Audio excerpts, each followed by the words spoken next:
Trump has a really conflicted and complicated relationship with American intelligence, I think. Sort of akin to the relationship Richard Nixon had in the 1970s. That Nixon hated the CIA and was paranoid that they had conspired against him. He lost a really narrow election to John F. Kennedy at the beginning of the 1960s, 1960. And Nixon was convinced he lost that election because the CIA didn't release information on a so-called missile gap between the United States and the Soviet Union that would enable him to win that election. So he blamed the CIA for losing the election to Kennedy in 1960 and never forgave the CIA. So when he came to power in the 1970s, late 1969, he basically launched a vendetta against the CIA, sacked loads of staff, run them down, publicly criticized them. There was really went after the CIA. And Trump, to a certain extent, I think, has that notion that the CIA are all Ivy League liberals. They're not MAGA. They're not behind him. They need to be partial. They need to get with the program, and they're not. And I think he has this notion that they're really people who can't be trusted to implement his program. So that this notion that intelligence should be politically neutral.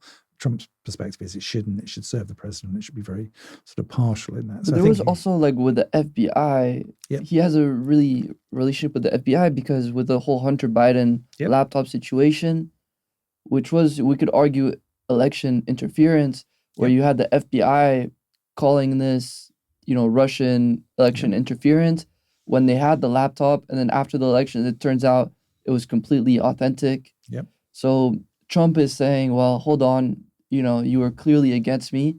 Yep. And he was even also kind of on the campaign trail saying, FBI, we need to cut everything, shut it down, restart it.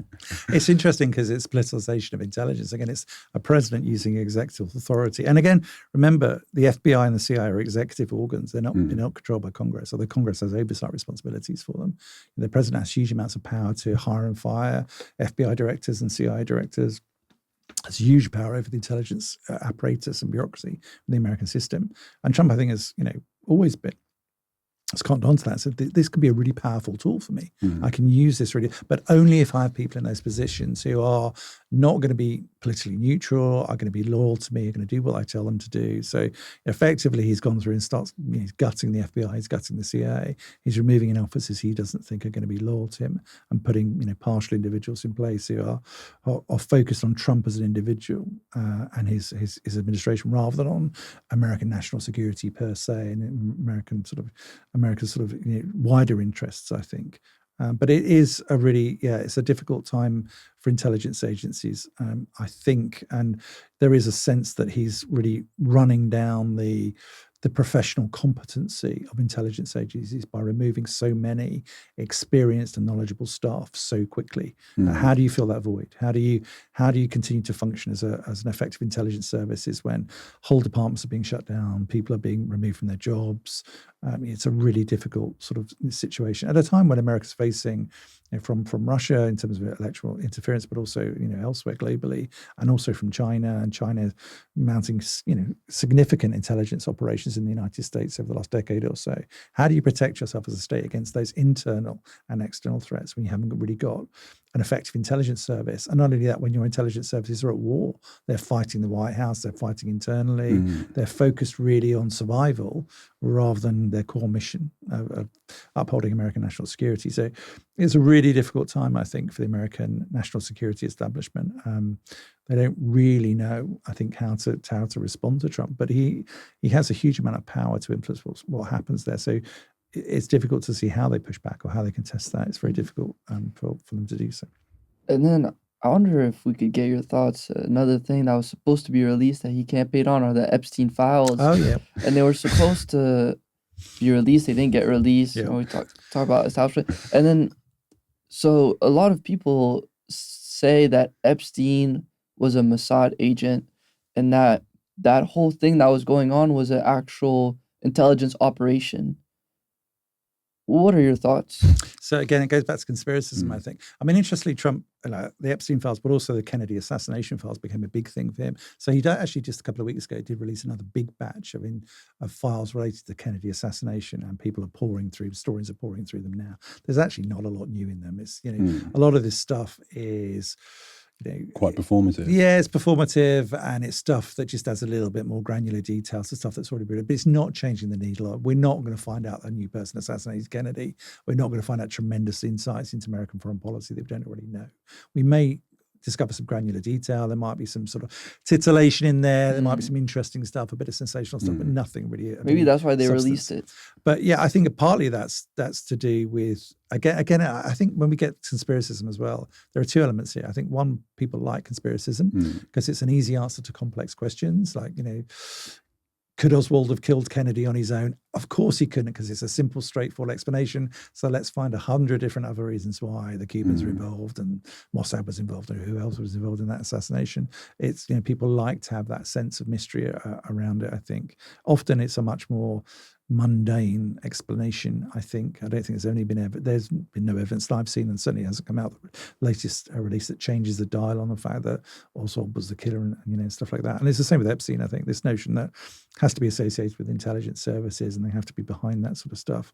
I mean, I've seen no strong evidence that just isn't smoke and mirrors and sort of, conspiracism around it, which does gain, popular traction. But politicians, do exploit it. And Trump's very adept at tapping into things which he knows that might sort of trigger something in the American sort of political psyche that's going to be useful for him, I think. So the Kennedy files, I think, are, case in point.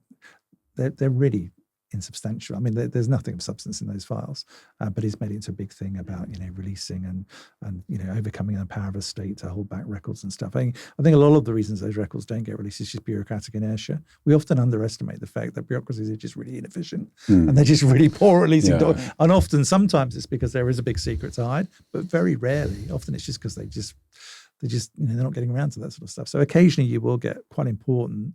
And there's a big, I think, Britain is probably a good example of this, when the British Foreign Office declared that they didn't have lots of files that were left over from the period of decolonisation, particularly related to Kenya and atrocities committed by colonial administrations in Kenya in the sort of lead up to Kenyan independence. Claimed those files didn't exist, and then we found they did exist. And there was a big secret archive at a place called Hounslow Park in North London, and those archives were found, and they did shed a huge amount of light on what happened during British decolonisation and changed the needle slightly because it was able to be presented quite conclusively as a much more brutal, much more violent, much more coercive process than popular imagination sort of led to believe. This narrative of, Britain was really good at decolonising. Well, turns out they weren't really.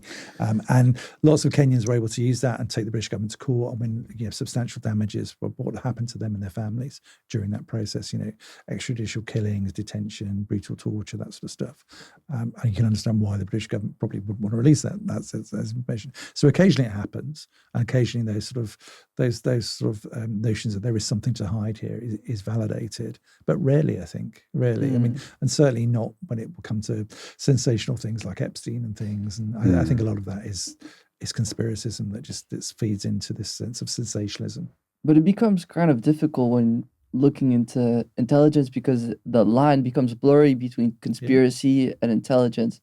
And I would even think probably that the intelligence companies or agencies probably are throwing in some of those conspiracies to even keep us confused, Undoubtedly, disinformation and misinformation is a tool. I mean, intelligence agencies use those and have used those throughout their histories against adversaries.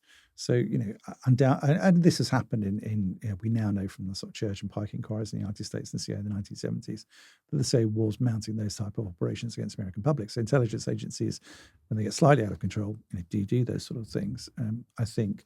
But yeah, a lot of the sort of conspiracism around that is just that, it's conspiracism. So there's a sort of limited sense in which I think that's really making a big impact on changing the political dial around that sort of stuff.